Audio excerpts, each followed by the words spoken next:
Hello, my mathematicians. Today we are looking at lesson 6 from module 8, which is all about interpreting fraction multiplication and scaling.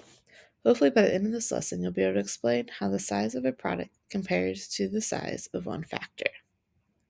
So we look at the spark you're learning. It says, I can explain how the size of the product compares to the size of one factor. And if we think about our math vocabulary, product means the answer to a multiplication problem, and the factor is what we multiply in order to get the product. So spark your learning. The painting shown is resized to 3/4 of its original size. How does the height of the resized painting compare to the height of the original painting? Is the height of the resized painting more than, less than, or 3/4 of a foot? Draw a visual model to represent your thinking. Well, I'm going to just draw a rectangle to represent that. And it is all just 3/4 of a foot. But then we want 3/4 of that. So we're going to split this into fourths. And we shade in 3/4 of it. So if we're answering the question, this area here is less than 3/4.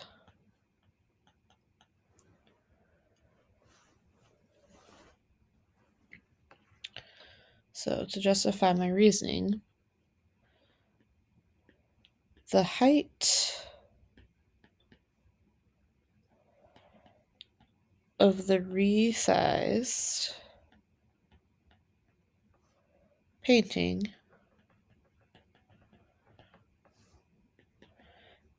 is less than the original height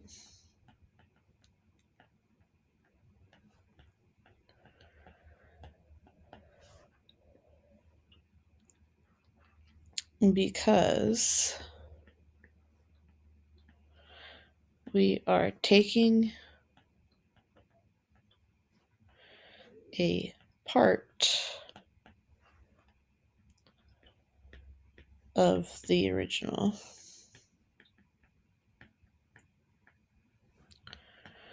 or 3/4 of it.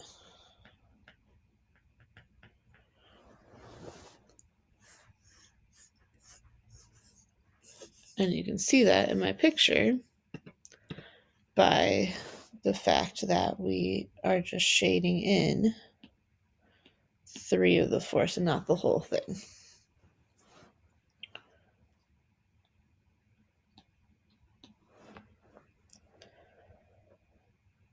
So here we have build understanding. It says a roller hockey puck typically weighs 1/4 pound.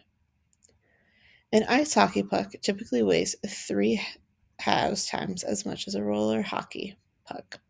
Write a multiplication expression to model the problem.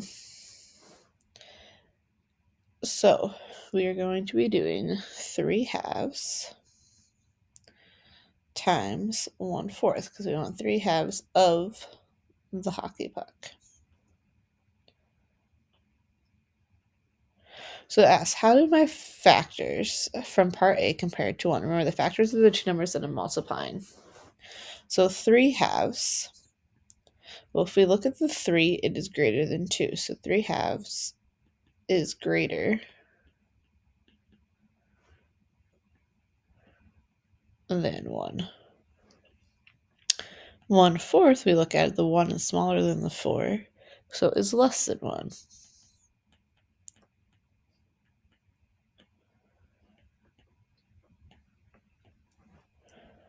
C asks, what is the product of a number multiplied by 1? Well, any number multiplied by 1 is that number, so it will be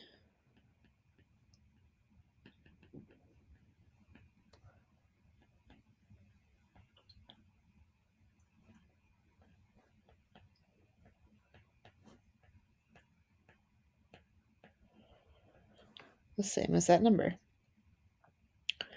Will the product of a number multiplied by a factor greater than 1 be less than or greater than that number? Well, if I'm taking a whole of that number plus a part, it is going to be greater than.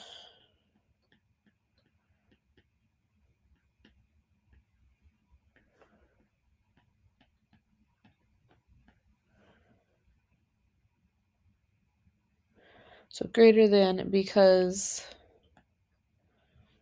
when you multiply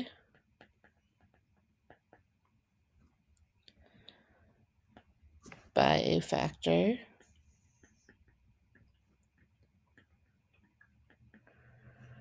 greater than 1, you will have more than one group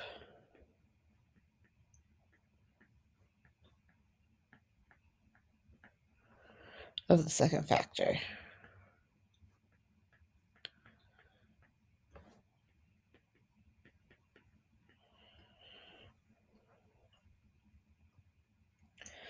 So predict whether the typical weight of an ice hockey puck is greater than, less than, or equal to the typical weight of the roller hockey puck. Explain your reasoning. Well, if we come back up here, we have the 3/2 times 1/4. So that means that we are multiplying the roller hockey puck by 3/2, which is greater than 1. So that would mean an ice hockey puck is going to be greater than. So an ice hockey puck is going to weigh more than a roller hockey puck because 3/2 is greater than 1. So it will weigh more than 1/4 pound.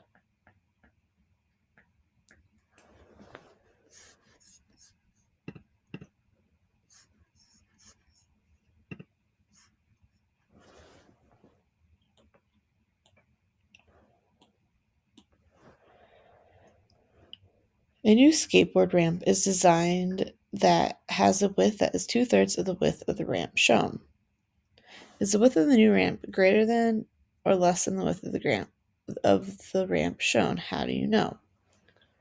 Well, if I'm taking 2/3, so I'm taking a part of this, it is going to be smaller or less than.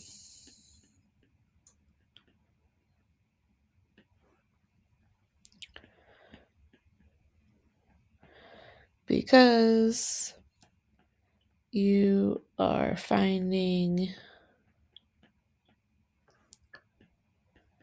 2/3 of 5, 6 yards.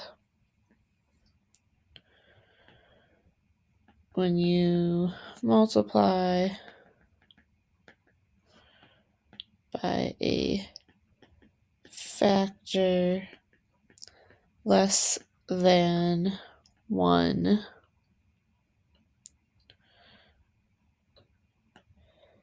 the product will be less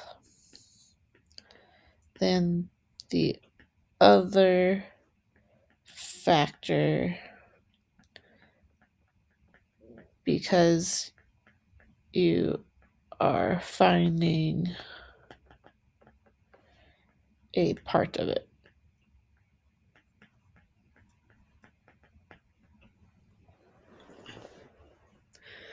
So by what factor could the new ramp be resized so that the width is greater than the width of the original ramp? Explain.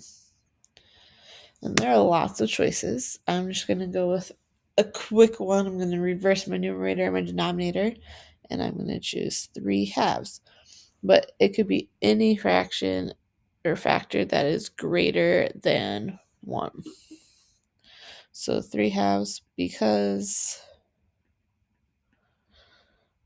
3/2 is greater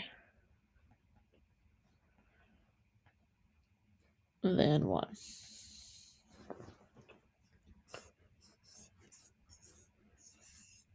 And that is all for today's lesson. Hopefully, you are now able to explain how the size of a product compares to the size of one factor. And remember that in order to be a math person, all you have to do is be a person and do math.